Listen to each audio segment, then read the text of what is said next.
ഇറ്റലിയിലെ ഒരു സ്റ്റുഡൻറ്റ് പഠിച്ചു കഴിഞ്ഞിട്ട് അവിടുത്തെ ജോബിൻ്റെ റിയാലിറ്റി എന്താണ്? എല്ലാവർക്കും ജോബൊക്കെ കിട്ടുന്നുണ്ടോ, അതോ പലപ്പോഴും ഷെങ്ങൻ ബാക്കി കൺട്രീസിൽ പോയിട്ടാണോ ഒരു ജോബ് സെറ്റാക്കുന്നത്?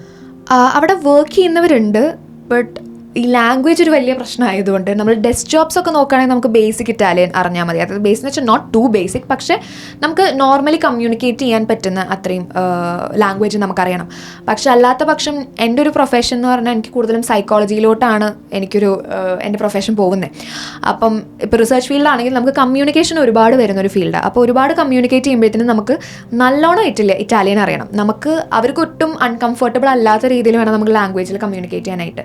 സോ അതൊരു പ്രശ്നവും. പക്ഷേ if you are ready to learn Italian and അത്രയും ലാംഗ്വേജ് അത്രയും ഇഷ്ടപ്പെട്ട് അവിടെ നിൽക്കണം എന്ന് അത്രയും സ്ട്രോങ് ആയിട്ടൊരു മോട്ടീവ് ഉണ്ടെങ്കിൽ യു ക്യാൻ അച്ചീവ് എനിത്തിങ്. പക്ഷേ നോർമലി ആൾക്കാർ അവിടെ നിൽക്കുന്നവരുണ്ട്, പോകുന്നവരും ഉണ്ട്. അത് അവരുടെ എന്താ പറയുക, അങ്ങനെ ഒരു ലൈക്ക് ഒരു മെജോറിറ്റി ഏതിനാണെന്നുള്ളത് ഞാൻ അങ്ങനെ നോട്ടീസ് ചെയ്തിട്ടില്ല. ചിലവർ അവരുടെ പ്രൊഫഷൻ അനുസരിച്ച്, ചിലവർ ഈ പറഞ്ഞ ചില IT കമ്പനീസിലൊക്കെ ഇറ്റാലിയൻ അറിയണം എന്നില്ല. ബിക്കോസ് അവർക്ക് അവർക്ക് ഒരുപാട് കമ്മ്യൂണിക്കേഷൻ വരാത്ത ഒരു ജോബാണ് അവരുടെ ഉണ്ടാവുക. അപ്പോൾ അവർ ലാംഗ്വേജ് അറിയണം എന്നില്ല. ചിലവർ ഈ പറഞ്ഞ if they are having better opportunities, if they get better opportunities, definitely അവർ പുറത്തേക്കാണ് ചൂസ് ചെയ്യുന്നത്. കുറേ പേര് ഈ പറഞ്ഞ പോലെ അവിടെ ഈ എന്താ പറയുക, കൂടുതലും വരുന്ന ജോബ് എന്ന് പറഞ്ഞു കഴിഞ്ഞാൽ ഈ ഓൾഡ് ആയിട്ടുള്ള ആൾക്കാരെ നോക്കുക, ടേക്കിംഗ് കെയർ ഓഫ് ദെം, അതൊക്കെയാണ് നോക്കുന്നത്. അപ്പം അങ്ങനെ ചെയ്യുന്നവർ ഒരുപാട് പേരുണ്ട്. അങ്ങനെ ഇറ്റലിയിൽ ഏതൊക്കെ സെക്ടേഴ്സിലായിരിക്കും പെട്ടെന്ന് ജോലി കിട്ടാനായിട്ടുള്ള ഓപ്പർച്യൂണിറ്റി ഉള്ളത്? അത് ആക്ച്വലി അവിടെ നഴ്സിംഗ് ഈ പറഞ്ഞ പോലെ അസിസ്റ്റ് ചെയ്യുക, മെഡിക്കൽ അസിസ്റ്റൻസിന് അത്യാവശ്യം നല്ല സ്കോപ്പുള്ളൊരു കൺട്രിയാണ് ഇറ്റലി.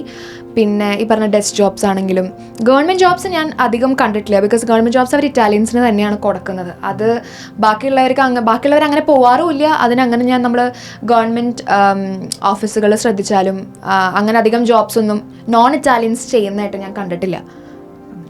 ഇറ്റലിയിലേക്ക് ഡയറക്റ്റ് മൈഗ്രേഷൻ അല്ലെങ്കിൽ ജോബ് ഓപ്പർച്യൂണിറ്റീസിൻ്റെ ഒക്കെ ഒരു സത്യാവസ്ഥ എന്താണ്? നടക്കുന്ന പരിപാടിയാണ് അതൊക്കെ? അത് ആക്ച്വലി ഇറ്റലിയിലേക്ക് പോകാനായിട്ട് നമുക്ക് മെയിനായിട്ട് ഞാൻ സജസ്റ്റ് ചെയ്യുന്നത് സ്റ്റുഡൻറ്റ് വിസ ആയിരിക്കും. നിങ്ങൾ പഠിക്കുന്ന ഒരു വിസ എടുത്ത് ഇതിൽ കുറച്ചുകൂടെ എളുപ്പമായിരിക്കും. അത് കുറച്ചുകൂടെ പ്രാക്ടിക്കലായിട്ടൊരു കാര്യമാണ്. ജോബ് വിസേനെ പറ്റിയിട്ട് ഒരുപാട് പേര് ചോദിച്ചിട്ടുണ്ടായിരുന്നു. ഒരുപാട് ലൂപ്പ് ഹോൾസ് ഉള്ളൊരു പരിപാടിയാണ് ഈ ജോബ് വിസ എന്ന് പറഞ്ഞാൽ. It's nearly not practical.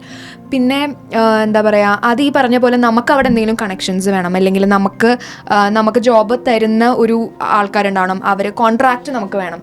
That is also not very common. So നമുക്കവിടെ കോൺട്രാക്റ്റിലുള്ള ആൾക്കാരുണ്ട്, അവർ നമുക്ക് കോൺട്രാക്ട് തരാൻ റെഡി ആണെങ്കിൽ അവർ വഴിയാണ് നമുക്ക് ജോബ് വിസ കിട്ടുക. അല്ലെങ്കിൽ പിന്നെ ചെയ്യേണ്ട കാര്യം എന്ന് പറഞ്ഞു കഴിഞ്ഞാൽ വിസിറ്റിംഗ് വിസയിൽ പോവുക. ഏതൊരു ആളും ഇപ്പോൾ ചെയ്യുന്ന പോലെ നമ്മൾ പോകുന്നു, നമ്മൾ അവിടെ തപ്പുന്നു, മാനുവലി നമ്മൾ ഇത്ര ഡേയ്സ്, ഇപ്പോൾ 90 ഡേയ്സ് ആണെങ്കിൽ 90 ഡേയ്സിനകത്ത് നമ്മൾ ജോബ് കിട്ടുന്നുണ്ടോ എന്ന് നോക്കുന്നു. കിട്ടിക്കഴിഞ്ഞ് കഴിഞ്ഞാൽ അതിനകത്ത് നമ്മൾ ആ ഒരു പെർട്ടിക്കുലർ ടൈം പീരീഡിൻ്റെ അകത്ത് തന്നെ നമുക്ക് ജോബ് വിസയ്ക്ക് അപ്ലൈ ചെയ്ത് കിട്ടുവാണെങ്കിൽ അത്രയും നല്ലത്. ഇല്ലെങ്കിൽ നമ്മൾ പ്രോപ്പറായിട്ട് ലീഗലായിട്ട് ചെയ്യാമെന്നേ ഞാൻ പറയുള്ളൂ. കാരണം ഒരുപാട് പേര് എന്താ പറയുക, പല രാജ്യത്തുനിന്നും ഇന്ത്യയിൽ നിന്നാണെങ്കിൽ പോലും ചെല്ലുന്നു, അവർ വിസിറ്റിംഗ് വിസയ്ക്ക് പോയിട്ട് 90 ഡേയ്സ് കഴിഞ്ഞിട്ട് അവർ നിൽക്കുന്നു. That is actually illegal. അതിപ്പം നിങ്ങൾക്കത് പണി കിട്ടണമെന്നില്ല, പക്ഷെ അധികം വൈകാണ്ട് നിങ്ങൾക്ക് കിട്ടും എന്തായാലും. അതുകൊണ്ട് ആ റിസ്ക് എടുക്കാതിരിക്കുക. പോവാൻ നിങ്ങൾ പറഞ്ഞിരിക്കുന്ന ടൈം പീരീഡിനകത്ത് നിങ്ങൾക്ക് കിട്ടിയെങ്കിൽ വെൽ ആൻഡ് ഗുഡ്. കിട്ടിയിട്ടില്ല വെച്ചാൽ നിങ്ങൾ തിരിച്ച് നാട്ടിലോട്ട് വരിക, നിങ്ങൾ പിന്നെ ജോബ് വിസയ്ക്ക് വേണ്ടി അപ്ലൈ ചെയ്യുക. അല്ലെങ്കിൽ do have some other like പിന്നെയും യു ട്രൈ ഫോർ ഇറ്റ്. അല്ലാതെ ഇല്ലീഗലായിട്ടൊന്നും ചെയ്യാതിരിക്കുക. ഫ്രീ എഡ്യൂക്കേഷൻ ഏറ്റവും കൂടുതൽ നമ്മുടെ നാട്ടിൽ പറയുന്നത് ജർമ്മനിനെ പറ്റിയാണ്. ജർമ്മനിയിൽ പക്ഷേ പലപ്പോഴും പബ്ലിക് യൂണിവേഴ്സിറ്റി ചെല്ലുമ്പോഴാണ് അറിയുന്നത് lot of things to study. So ഇറ്റലിയിലെ പബ്ലിക് യൂണിവേഴ്സിറ്റീസിലും ആ ഒരു സ്റ്റഡി ബർഡൻ ഭയങ്കര കൂടുതലാണോ? I don't think so. കാരണം ഇപ്പോൾ എൻ്റെ കോഴ്സാണെങ്കിലും എനിക്ക് ഒരുപാടൊന്നും പ്രഷർ തരുന്നില്ല. നമ്മുടെ ഇവിടുത്തെ സിസ്റ്റം അവിടുത്തെ സിസ്റ്റവും ഭയങ്കര ഡിഫറെൻ്റാണ്. ഒബ്വിയസ്ലി ഈ ഫ്രീ എഡ്യൂക്കേഷൻ എന്ന് പറയുമ്പോൾ എല്ലാവരുടെയും മൈൻഡിലോട്ട് വരുന്നത് ജർമ്മനിയാണ്. ജർമ്മനിനെ പറ്റിയിട്ട് എല്ലാവർക്കും അറിയാം, പക്ഷേ ഇറ്റലിനെ പറ്റിയിട്ട് അധികം ആർക്കും അറിയില്ല. ഇപ്പോഴും ഒരുപാട് പേർക്ക് അറിയില്ല. അവരിങ്ങനെ ഇറ്റലി ഫ്രീ എഡ്യൂക്കേഷൻ ഉണ്ടോ എന്ന് ചോദിച്ചിങ്ങനെ വരുന്നവരുണ്ട്. അപ്പം അങ്ങനെ ബേർഡൻ എന്ന് പറയാൻ പറ്റില്ല. ഈ പറഞ്ഞ പോലെ അവിടെ എന്ന് പറഞ്ഞാൽ നമ്മളെ ഇങ്ങനെ ഇവിടെ ഒരു സ്പൂൺ ഫെഡ് സിസ്റ്റം ആണെങ്കിൽ അവിടെ നമുക്ക് വേണ്ടത് നമ്മൾ തന്നെ ചെയ്യണം. നമുക്ക് മാർക്ക് കിട്ടണമെങ്കിൽ നമ്മൾ ചെയ്യണം, നമ്മൾ പഠിക്കണം, നമ്മൾ അസൈൻമെൻറ്റ്സ് സബ്മിറ്റ് ചെയ്യുക, നമ്മൾ ക്ലാസ് അറ്റൻഡ് ചെയ്യുക. അതിന് ഇവിടെ നിന്നും പ്രഷറില്ല, നമ്മൾ തന്നെ ചെയ്യണം. ആൻഡ് വൺസ് നമ്മളത് മര്യാദയ്ക്ക് ഫോളോ ചെയ്തില്ലെങ്കിൽ അത് നമുക്ക് തന്നെ പണിയായിട്ട് വരും. പിന്നെ ലാസ്റ്റ് നമുക്കത് ചിലപ്പോൾ കോഴ്സ് ഡ്രോപ്പ് ഔട്ട് ചെയ്യേണ്ടി വരിക, അതുപോലെ കംപ്ലീറ്റ് ചെയ്യാൻ പറ്റാതിരിക്കുക, ക്ലാസ്സിൻ്റെ ഒപ്പം എത്താൻ പറ്റാതിരിക്കുക, അങ്ങനത്തെ സിറ്റുവേഷൻസ്. അല്ലാതെ എൻ്റെ ഒരു നോളജിലും പേഴ്സണൽ എക്സ്പീരിയൻസിലും അങ്ങനെ ഒരുപാട് ബേർഡൻ ഐ ഹാവ് നോട്ടിസ്ഡ്. ഇറ്റലിയിൽ പഠിക്കാനായിട്ട് ആഗ്രഹിക്കുന്ന ഒരു സ്റ്റുഡൻറ്റ് ഏത് ഏരിയ ചൂസ് ചെയ്യണം? Like any specific part they are getting better part time jobs or which is the best area for a student? ഞാൻ I would suggest northern part of the Italy, but also you have to check whether the university has good education. നല്ല education അവർ provide ചെയ്യുന്നുണ്ട് എങ്കിൽ you should go for the university. പക്ഷേ part time also നമ്മൾ consider ചെയ്യുക.